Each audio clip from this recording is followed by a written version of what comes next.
Maddie. Okay, so I have the album that came with in this month's Cherry Box, February's Cherry Box. And I have a plan for this album. So in November, I celebrated my 24th wedding anniversary. And my husband gifted me with a membership to Ancestry.com. Now, if you've been around here a while, you know how much I love my heritage photos and all of the information. And this, having this membership or subscription has really like broadened the amount of stuff and the amount of stories and the amount of things that I have. So my plan is, and this will be an album that this is going to fill up, and I'm going to have to go ahead and I'm going to have to buy another one, and that's all very fine. I have no issues with that. So what I want to do today is I want to get started on this project. I want to start my project. So my plan is that I want to create a set of albums that discuss my ancestry journey. So the first thing I want to do is I want a title page. So I'm going to go ahead and put this 6x8 full page in. And this one will have, this page will have on the front, it'll say like my ancestry journey and maybe a little pretty something there. And then the back is going to be all journaling. I'm going to talk about why I started this, what I focused on. And then what I'm going to do is that instead, this isn't going to be in any way a chronological project. What this project is going to be is it's just going to be the things that I find and the things that I discover. I've already started to discover and find so many things. I have lots of stories.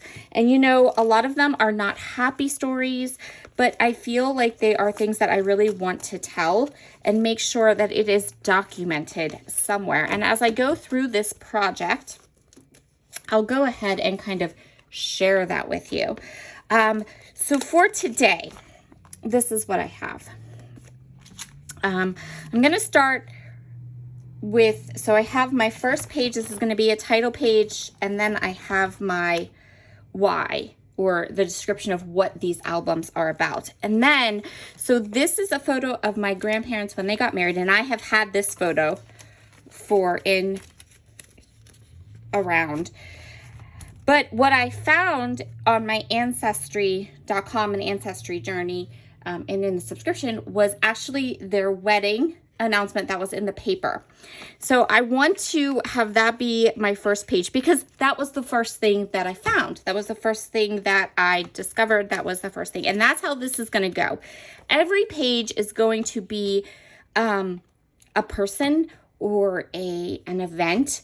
And I'm going to put it into this album as I discover it.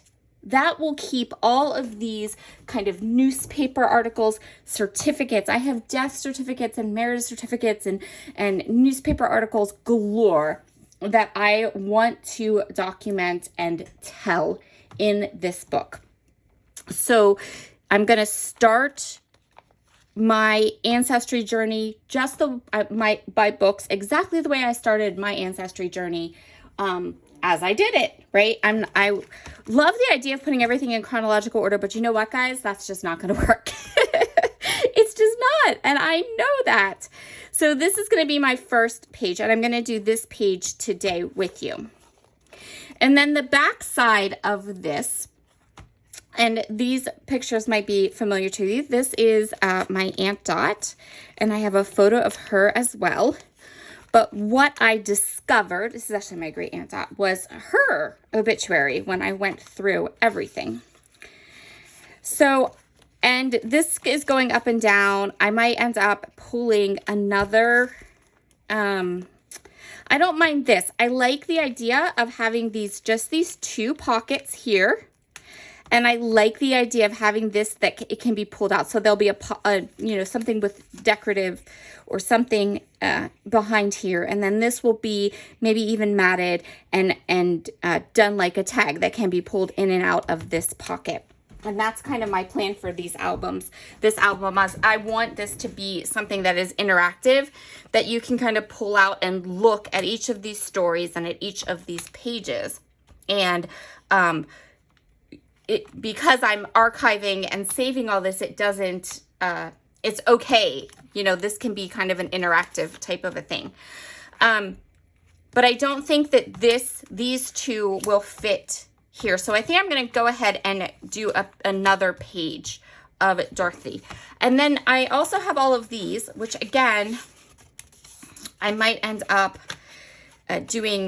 playing with and doing, I'm not sure, but this is where we're going to start with. And then I'm going to kind of work through this album, and I might do some things that I might do videos for some things. I might do some flip throughs. I'm not 100% sure.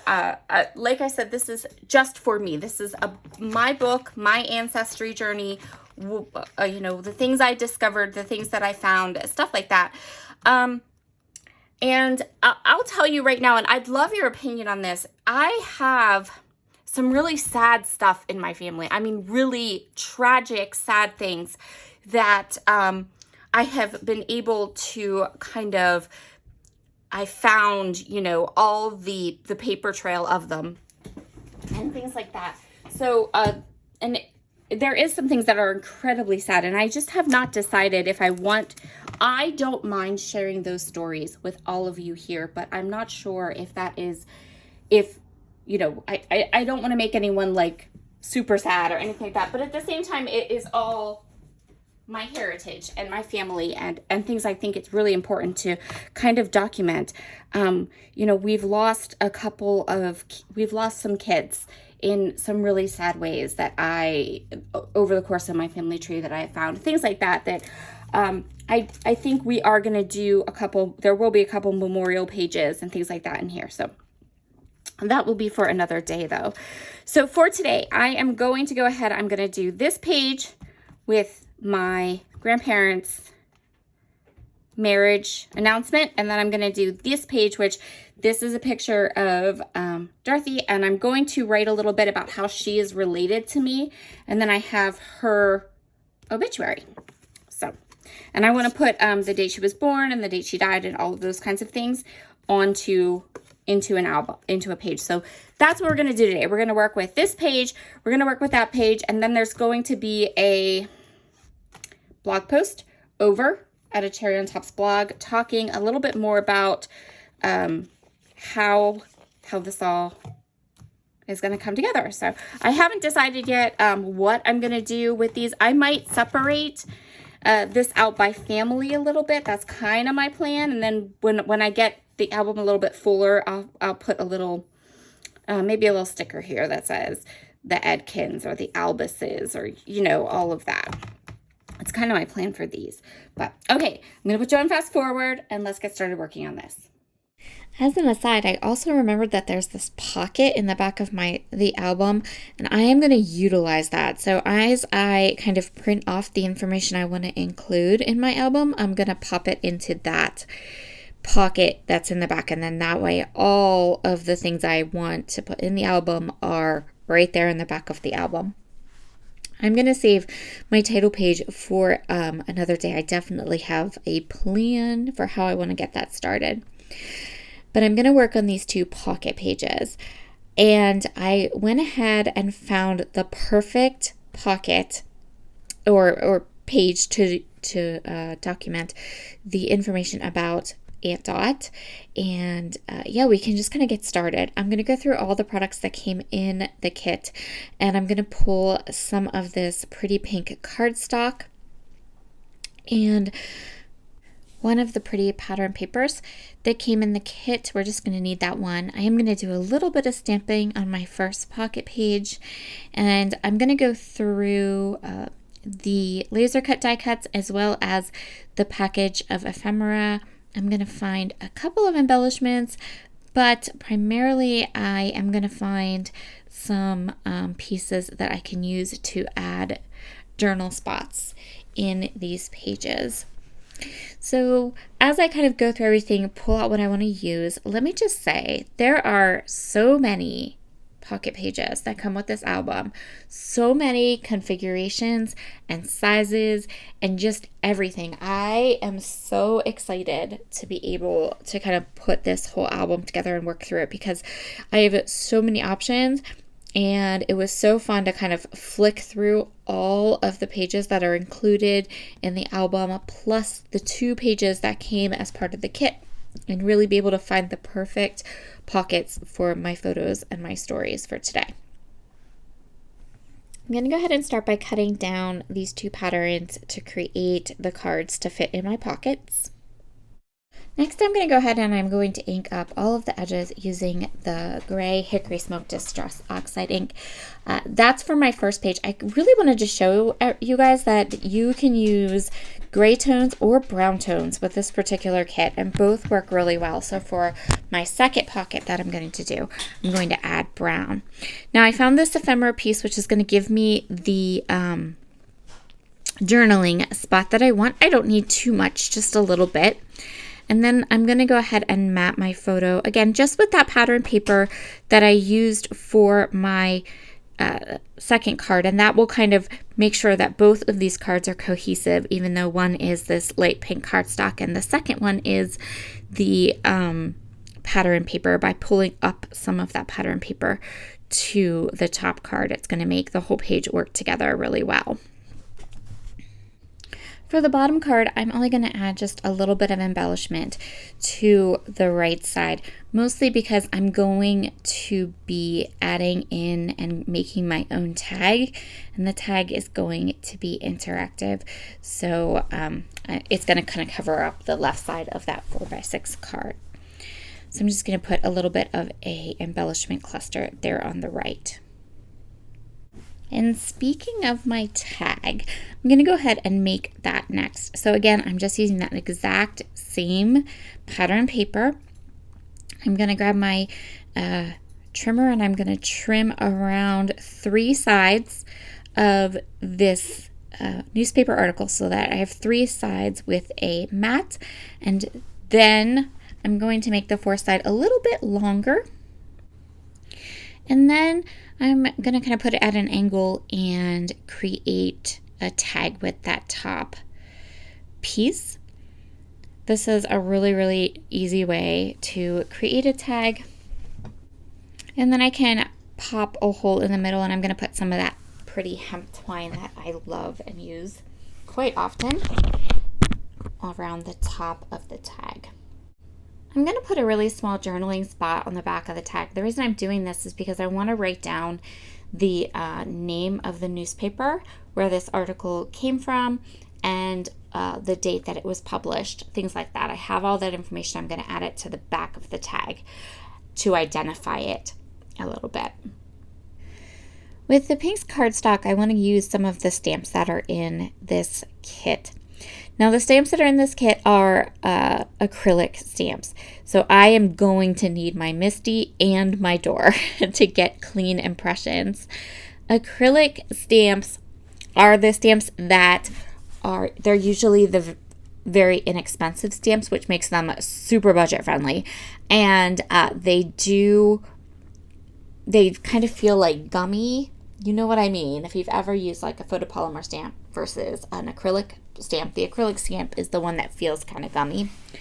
And if you have them and you want to use them, you need a Misty. Like there is no way. They're so hard to stamp with an acrylic block. Getting a clean impression is really hard. But when you have a Misty, you have the ability to really give it good pressure, and you also have the ability to stamp more than once. So if you have a lot of acrylic blocks, or if you have stamps and you're like, I don't understand why I can never get a good impression with them, more than likely it is because you are stamping with an acrylic stamp, and I cannot stress how life-changing those stamps become when you have a Misty. So I am just stamping a little bit of butterflies in the top right corner and the bottom left. And most of this is going to get kind covered up because this is just going to be the background, and then I'm going to put some butterflies over top. And these stamps are so, so pretty. Even though I don't like acrylic stamps, I have to admit the designs of these are so pretty and fabulous, and I was able to get a really good impression using my Misty. So on top of the stamped card, I'm going to add 2 of these little butterflies, and then you can kind of see, you can tell that there are butterflies behind the die cut butterflies, but it just adds a little bit of depth to my card. And so there's the first card all done. I'm not going to do the journaling on camera. I will do the journaling on the later on. So the second card, again, just adding this pretty kind of cluster of embellishments to that right side on the strip. And I am layering them up. These are beautiful laser cut die cuts. 49th and Market, they do 2 things really well, like just a step up above all the rest. And those 2 things are their laser cut ephemera and their rub-ons. They're amazing. I am going to tuck this little floral piece kind of underneath my torn edge, kind of make it so that everything is interacting with each other, and then I'm going to layer the butterfly right on top. And that's actually going to finish this first pocket page and finish this card, because when I put it into the page, you're going to see here how I do it. I'm going to put the 4x6 in, and then this tag becomes interactive, and you can pull it in and pull it out of the pockets. And so that's how I'm going to put it in my album like that.